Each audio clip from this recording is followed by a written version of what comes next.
It seems nowadays that everybody has a good stock tip and the reason to buy it. I have a chart for you that the movement in this has gone parabolic. Let's take a look at this and let me know what you think. Look at the trajectory course of what we now call hockey stick. This has now gathered the attention of most economists, certainly hedge fund managers, CEO of brokerages, countries, and central banks.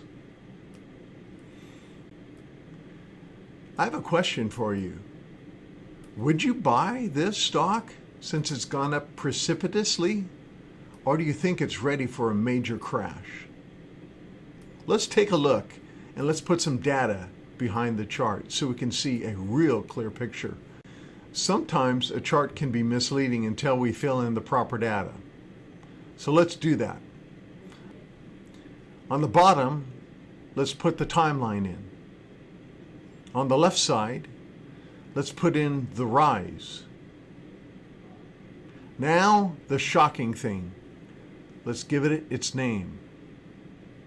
Although it's not a stock, it is an asset that is bought and sometimes aggressively sold. But let's put the number to it. $23.3 trillion.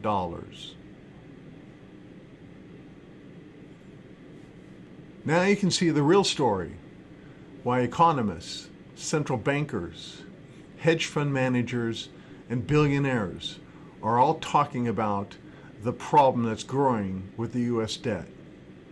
Many of them are saying this verbally, while quite a growing few are saying it with their actions by selling the U.S. dollar. Could this be the biggest forewarning of a major epic coming crash? And that is what we're going to talk about today.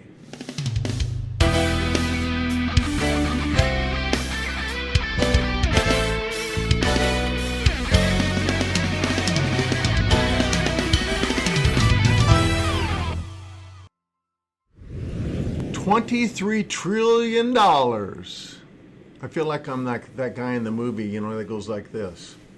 That's a lot of money.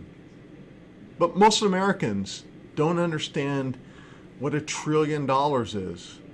And quite frankly, I don't even know if the Fed understands that, or the government, with the amount of money of debt and the ballooning assets that the Fed balance sheet has. But let's boil this down to simplicity. We're going to take a look at some information here, some pictures. As they say, pictures are worth 1,000 words. Let's take a look at, in picture form, what $1 trillion is. So let's go back and start with the smallest piece of the puzzle. The largest U.S. note in circulation, which is a $100 bill. $100, everybody's held one. Well, know what it's like. But a bundle of $100 bills is $10,000. It's less than a half-inch thick. That can fit into your pocket. We multiply that, $1 million is 100 stacks of those $10,000 bundles. You can put it into a small grocery bag, and that would change many people's lives.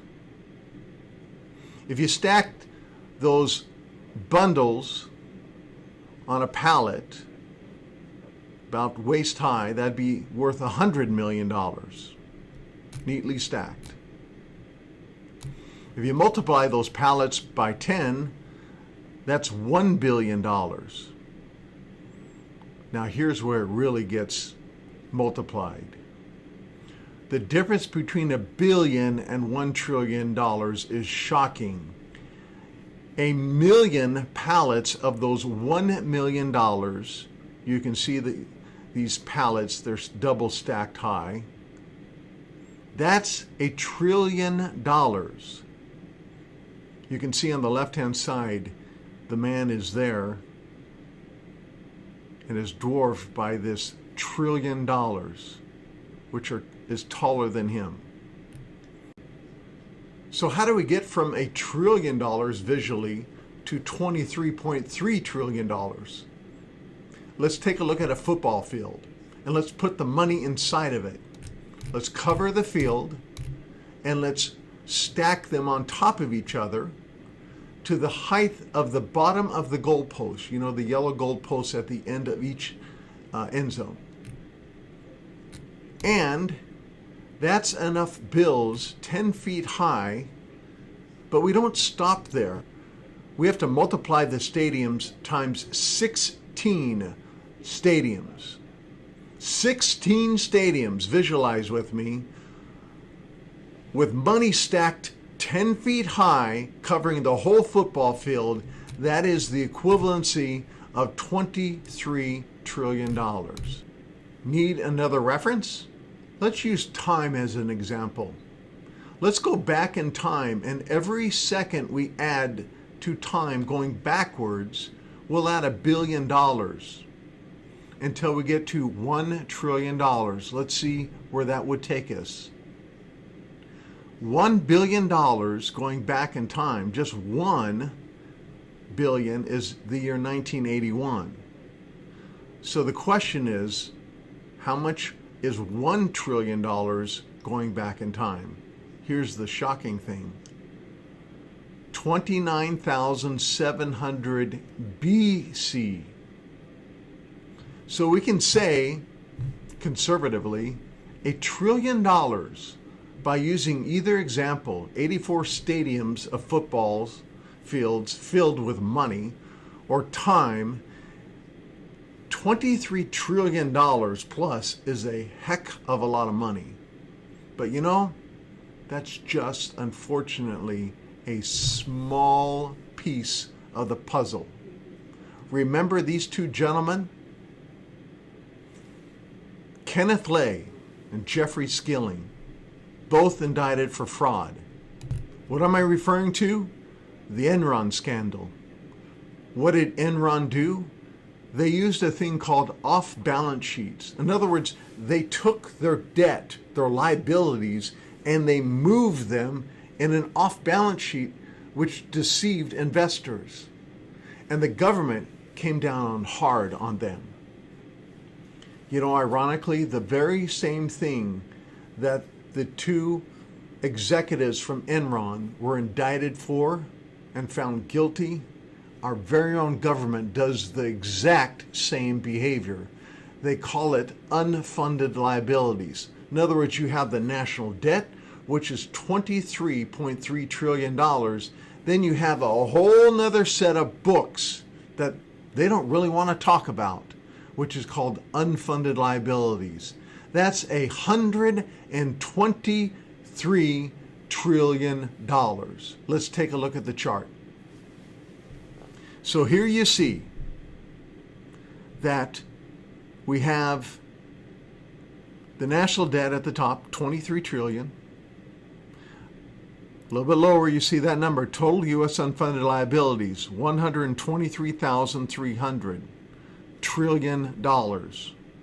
So let's just use round numbers, $123 trillion. How does it break down? $15 trillion to Social Security, $79 trillion to Medicare, $19 trillion to drugs, prescription drugs, $9 trillion to our national healthcare system, and then small amounts to those other areas. So obviously, the picture is much bigger. Here's what a recent article said about this, about government unfunded liabilities. They said it is a ticking time bomb. It says, members of Congress from both parties are also deaf to the ticking. Inherently, they know that any attempt to defuse the bomb means they run the risk of being voted out of office.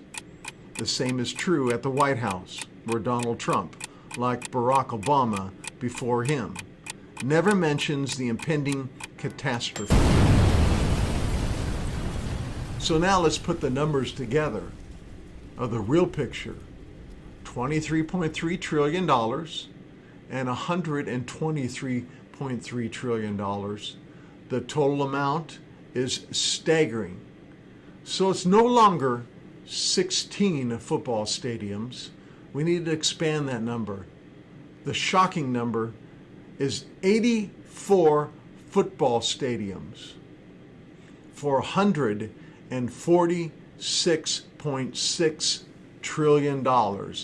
That is the real number.